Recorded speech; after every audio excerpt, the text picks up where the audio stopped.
Okay, jury selection begins tomorrow in the trial of Ryan Ruth, the man accused of attempting to assassinate President Trump almost a year ago in South Florida. He's facing 5 federal charges, including attempted assassination of a major presidential candidate, and could get up to life in prison if convicted. Let's bring in Fox News contributor Jonathan Turley. Great to see you this morning, Professor.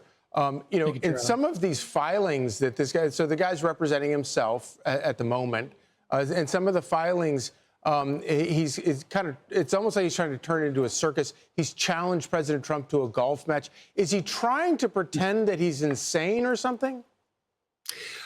Well, if he is, he's making a pretty good case of it. The problem is that the standard for insanity is actually higher than most people assume or what they get from television programs.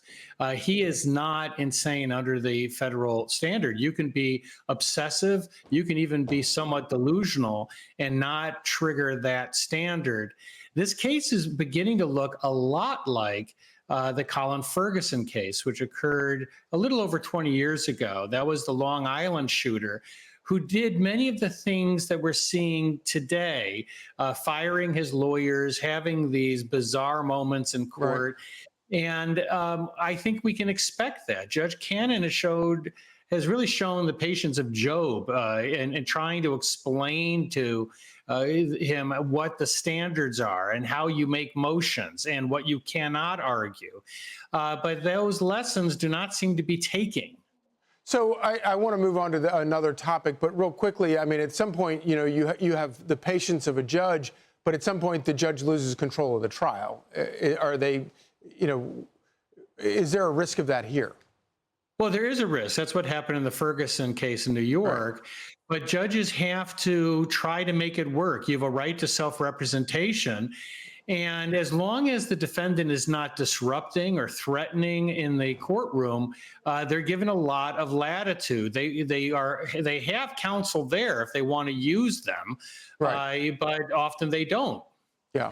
So on to another topic I wanted to ask you about. You have a new op-ed out, the new blasphemy, daring to laugh at the wrong people, specifically talking about Graham Linehan, who has been jailed in the UK for making jokes about trans people.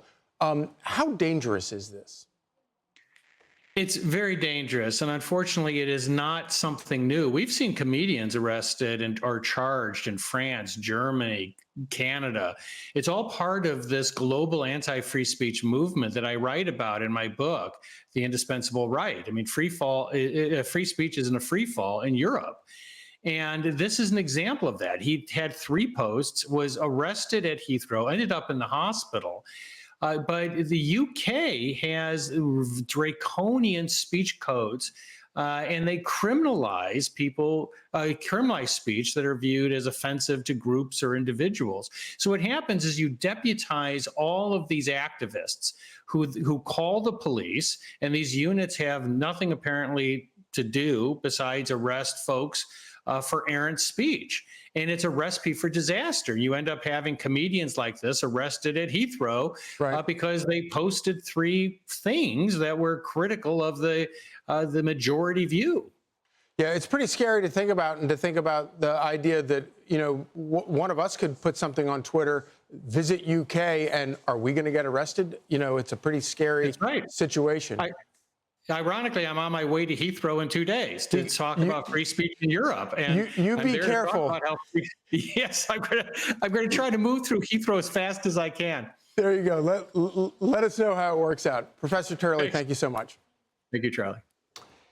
I'm Steve Doocy. I'm Brian Kilmeade. And I'm Ainsley Earhart. And click here to subscribe to the Fox News YouTube page to catch our hottest interviews and most compelling analysis.